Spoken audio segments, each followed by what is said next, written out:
The telltale heart. Art is long and time is fleeting, and our hearts, so still and brave, still like muffled drum, are beating funeral march to the grave. True, nervous, very, very dreadfully nervous. I have been, and I am. But why will you say that I'm a man? The disease had sharpened my sense, not destroyed, but dulled them. Above all was the sense of hearing acute. I heard all things in heaven and in the earth. I heard many things in hell. How then? Am I mad?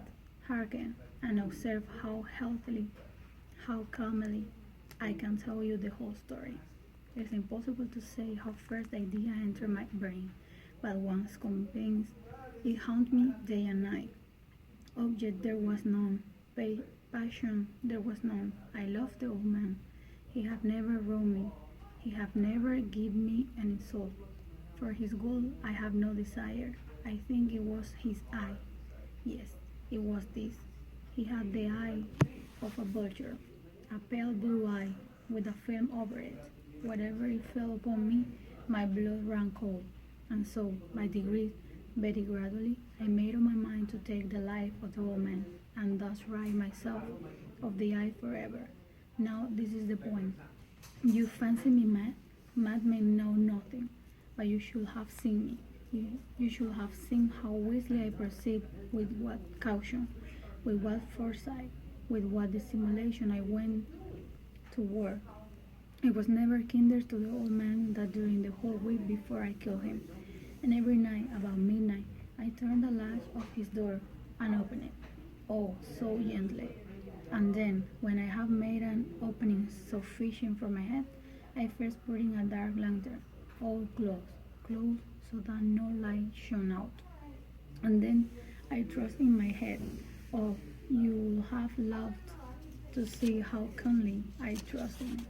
I moved it slowly, very, very slowly, so that I may not disturb the old man's sleep. It took me an hour to place my whole head within the opening, so far that I could see the old man as he lay upon his bed.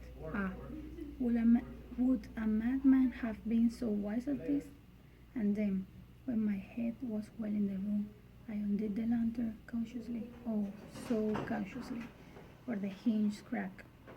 I undid it just so much that a single thin ray fell upon the vulture eye, and this I did for 7 long nights, every night just at midnight. But I found the eye always closed, and so it was impossible to do the work, for it was not the old man who vexed me, but his evil eye. And every morning, when the day broke, I went boldly into his chamber. I spoke coarsely to him, calling by name in her tongue, and inquired how he had passed the night. So, you see, he would have been a very profound old man, indeed, to suspect that every night, just at 12, I looking upon him while he slept. Upon the 8th night, I was more than usually cautious in opening the door. I was minute hand, moved more quickly than did mine. Never before that night had I felt the extent of my own powers, of my sagacity. I could scarcely maintain my feelings of triumph.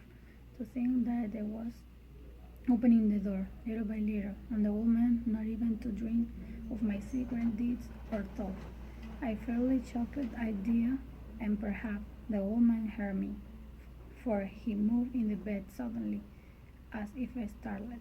Now, you may think that I drew back, but no. His room was as black as pitch, with the thick darkness, for the shutters were close fastened through fear of robbers, and so I knew that he could not see the opening of door, and I kept on pushing it stealthily. I had got my head in and was about to open the lantern when my thumb slipped upon the thin fastening, and the old man sprang up in the bed, crying out, "Who's there?" I kept quiet, still, and said nothing. For another hour I did not move a muscle, and in the meantime I did not hear the old man lie down.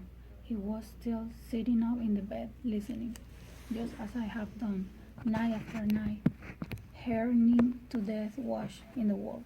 Presently I heard a slight groan, and I knew that it was the groan of mortal terror. It was not a groan of pain or a grief. Oh no, it was the low, stifled sound they arise from the bottom of the soul when overcharged with awe. I knew the song well many a night, just at midnight, when all the world slept. It has welled out from my own bosom, deepening with its dreadful echo the terrors that distract me. I say, I knew it well. I knew what the old man felt and pitied him, although I choked like her. I knew that he had been lying awake ever since the first slight note when he had turned in the bed. His fears had been ever since growing upon him. He turned into bed. His fear.